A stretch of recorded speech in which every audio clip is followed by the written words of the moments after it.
Hello and welcome to the Energy Connect studio at the 9th International OPEC Seminar in Vienna. I'm delighted to have sitting next to me in the studio today, Francesco La Camera, the Director General of IRENA. Thank you so much, Francesco, for being with us. My pleasure. To start off, and we have discussed this earlier in our interactions this year, what are the prospects for the long-term future of the energy industry, and how do you see it from your perspective as the Director General of IRENA?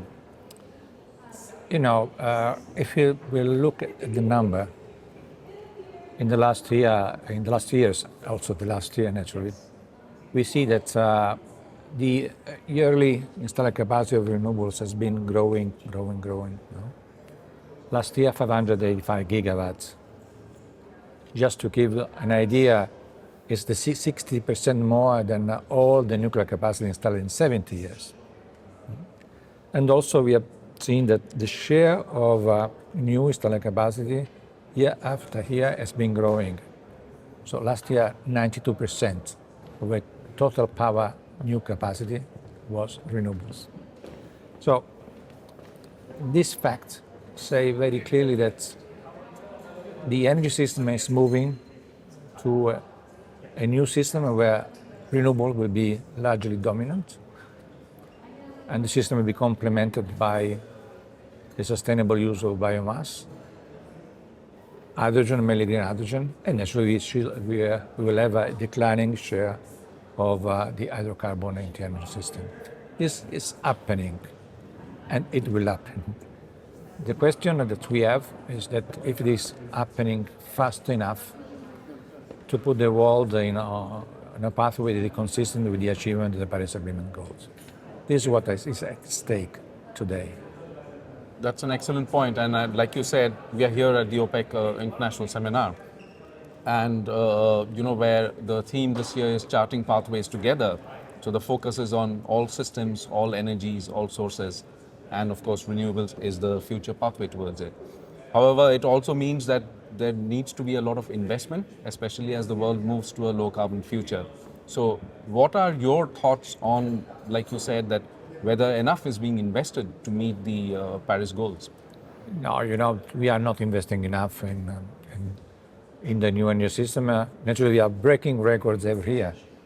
But last year we invested something between 670-100 billions in renewables, which should have invested 1,500,000,000. So naturally, there is a lag between what's happening and what should happen. But anyway, this is because we confront with the climate change. Because without that menace, the world was moving, the market is making its choices, and also you think we also say that there is still room for investment in oil and gas. Because we never say, we are the International Renewable Energy Agency, but we never say that we have to stop doing things. Because we have to keep the system balanced, and naturally the share of carbon has to decline, but has to decline smoothly. Because if not, we have not attained the place with renewables.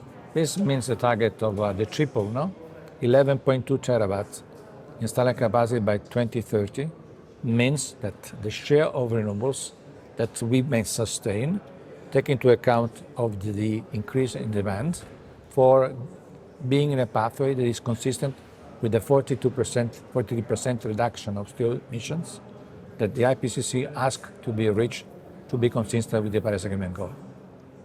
That's a very, very critical point that you raised, because we hear a lot of discussion even today in the opening ceremony about energy security and energy poverty, and how renewables as well as hydrocarbons need to work together to make sure that's not happening. Yeah, that's naturally we need all hands on deck, as we usually say, but naturally we have also to question us why in 70 years of an energy system that was based on a centralized fossil fuel system left too many people behind. So it's something that we have to take also into mind. And so our renewables with the off-grid and others may be really pushing our ship more closer to have all people on board. And what are your key takeaways from here as far as the renewables pathway is concerned? You know, that we are discussing here in the center of the transition of hydrocarbon. We are collaborating with them. I think that we have not to think about being enemies. We are part of the world. The world is moving. We understand that it's moving. They understand too. The numbers are clear for us as they are clear for them. So naturally, there is space for collaborate and having space for everyone in this trajectory. What is important is that we keep a line that is more or less the line that the IPCC drove down for ourselves.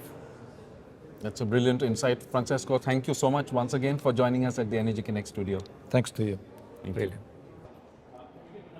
Thanks for watching, and you can get more comprehensive coverage of the energy industry and studio interviews like this at energyconnects.com. I'll be back with more studio interviews from the OPEC International Seminar in Vienna. Stay tuned.